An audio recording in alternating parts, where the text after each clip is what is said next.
కార్తీక మాసం అప్పుడు non veg తినకూడదు అని అంటారు. ఇంతేకాదు, ఇంట్లో ఏదైనా పూజ, నోము, వ్రతము ఇలాంటివి ఏదైనా ఉన్నా, లేదా ఏదైనా పర్వదినం అయినా అలాంటప్పుడు కూడా నాన్ వెజ్ తినకూడదు అని అంటారు.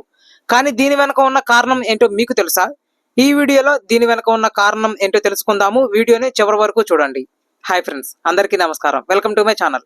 మీరు కనుక నా ఛానల్ని సబ్స్క్రైబ్ చేయనట్టు అయితే ఇప్పుడే సబ్స్క్రైబ్ చేయండి. మీ సపోర్ట్ తెలపండి. శాకాహారం, మాంసాహారం అని అనడం కంటే కూడా ఎక్కువ సనాతన ధర్మంలో సాత్విక ఆహారం, రాజసిక ఆహారం, తామసిక ఆహారం అని అంటారు. సాత్విక ఆహారం అంటే సింపుల్ గా తింటే మనకి లైట్ గా ఉండేవి, హెవీగా ఉండకుండా ఉండేవి. లైక్ ఫ్రూట్స్ కానీ, నట్స్ కానీ, లేకపోతే జ్యూసెస్ కానీ ఇలాంటివి. ఒకవేళ వండినవి అయితే మరీ ఎక్కువ కారంగా కానీ, తీపిగా కానీ, ఉప్పగా కానీ ఇలా లేకుండా అన్ని కూడా సమపాలల్లో ఉండేవి. వండిన తర్వాత 2-3 గంటల్లో మనం తినేసేవి. ఇలాంటివి అన్నీ సాత్విక ఆహారం కింద వస్తాయి. సాత్విక ఆహారం ఆరోగ్యానికి మంచిది.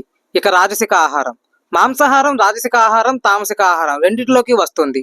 ఇంతేకాకుండా విపరీతంగా కారంగా, ఉప్పగా, తీపిగా ఉన్నవి, వేడిగా ఉన్నవి, చల్లగా ఉన్నవి ఇవన్నీ కూడా రాజసిక ఆహారం కిందకే వస్తాయి. ఇలాంటివి ఎక్కువగా తినటం వల్ల మనకి ఆరోగ్యం పాడవుతుంది. ఇక తామసిక ఆహారం తింటే మెదడు మొద్దుబార్చేవి, మనకి బద్ధకము, నిద్ర కలిగించేవి, లేదంటే అల్ట్రా ప్రాసెస్డ్ ఫుడ్స్, లేదంటే స్టోరేజ్ చేసిన ఫుడ్స్ కానీ, ఎప్పుడో వండి ఇప్పుడు వేడి చేసుకుని తినేవి కానీ, ఆర్టిఫిషియల్ ఫ్లేవర్స్ తో, ప్రిజర్వేటివ్స్ తో ఉన్నవి కానీ ఇవన్నీ కూడా తామసిక ఆహారం కింద వస్తాయి.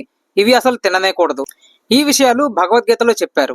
మనకి డాక్టర్స్ కూడా ఇదే చెప్తారు కదా, హెల్దీ ఫుడ్ తినండి, మసాలా ఐటమ్స్ ఇవన్నీ తగ్గించండి, అలాగే ఈ ప్రాసెస్డ్ ఫుడ్స్ కానీ, ప్యాకేజ్డ్ ఫుడ్స్ కానీ, ప్రిజర్వేటివ్స్ ఉన్న ఫుడ్స్ కానీ ఇవన్నీ అసలు తినకండి, వీలైనంత వరకు తగ్గించండి అని చెప్పి చెప్తారు కదా.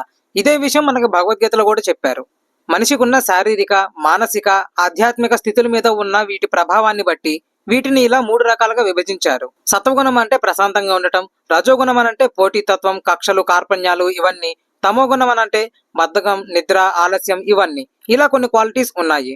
పేరుకు తగ్గట్టే సాత్విక ఆహారం, రాజసిక ఆహారం, తామసిక ఆహారం ఆయా గుణాలను పెంచుతాయి. అందుకే పర్వదినాలలో మనకి కేవలం సాత్విక ఆహారం మాత్రమే తీసుకోవాలి అని చెప్పి ఉంటారు. మీరే ఆలోచించండి.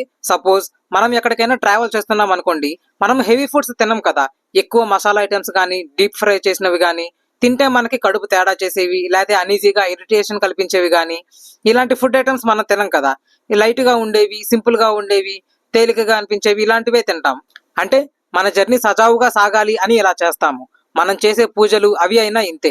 మనం హెవీ ఫుడ్స్ తినేసి పూజ చేద్దాము, వ్రతం చేద్దాము, దీక్ష చేద్దాము అని కూర్చుంటే మనకేమైనా తేడాగా అనిపించింది అనుకోండి, కడుపులో ఏమైనా మంట కానీ, బద్ధకంగా కానీ ఇలా ఏమైనా అనిపించింది అనుకోండి, అరే అనవసరంగా తిన్నామే, నాకేదో తేడాగా ఉంది, పొట్టలో మంటగా ఉంది, లేకపోతే బద్ధకంగా అనిపిస్తుంది, పూజ ఎలా చేయాలో ఏంటో ఇలా మనం చేసే పూజ కంటే కూడా తిన్న ఆహారం మీద, మనకున్న పరిస్థితి మీద ఎక్కువ మనకు ధ్యాస ఉంటుంది. పూజ అంటే మన ధ్యాస అక్కడ చాలా ఇంపార్టెంట్.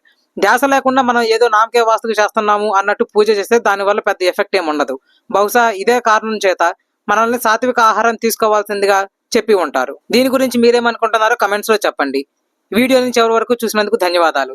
ఈ వీడియో కనుక మీకు నచ్చినట్లయితే లైక్ చేయండి, మీ ఫ్రెండ్స్ అండ్ ఫ్యామిలీకి షేర్ చేయండి. ఇటువంటి మరిన్ని వీడియోస్ కోసం మా శేషసాయి అఫీషియల్ యూట్యూబ్ ఛానల్ని సబ్స్క్రైబ్ చేయండి. మీ సలహాలు, సూచనలు, అభిప్రాయాలు కింద కమెంట్స్ సెక్షన్ లో తెలపండి. జై హింద్.